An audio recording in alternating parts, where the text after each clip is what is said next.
YSL Myself Intense EDT. Looks like I got something from the mind. The YSL Myself EDT Intense. Let's unbox it and find out what they've done differently with this one. In this little game of mine and his Dekat tangan aku ni sekarang adalah YSL Myself EDT Intense. Jom kita unbox. Kotak dia macam biasa standard Myself punya kotak. Tapi kalau untuk kotak bagi aku paling cantik Absolu lah. Memang tu punya kotak paling win.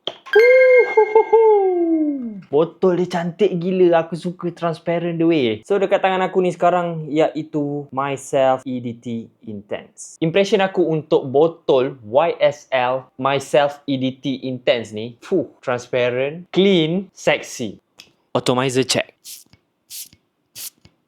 Atomizer dia biasa je. Okay, untuk YSL Myself EDT Intense ni, dia punya bau tu aku boleh katakan lebih kurang macam EDP dan Le Parfum punya. Tapi untuk comparekan persamaan antara this one dengan Absolu tu memang jauh beza lah. Bagi aku this one dia lebih intense ke arah yang lembut. Dia tak terlalu berat. Sebab kalau yang Absolu punya, dia punya berat tu memang aku boleh katakan sangat bold lah. But this one dia lebih clean, relax and santai-santai punya bau. EDT Intense ni dia masih mengekalkan signature Myself tu. Dia punya opening tu kau memang akan dapat bauan bergamot yang sangat-sangat strong. Tapi dia ada selit white floral punya bau and ada touch of patchouli. So untuk opening dia tu kau takkan dapat bau yang mencucuk hidung. And dia punya dry down dia kau akan dapat bau ke arah white musk. So basically untuk YSL Myself EDT Intense ni aku boleh rate dia dalam 8/10.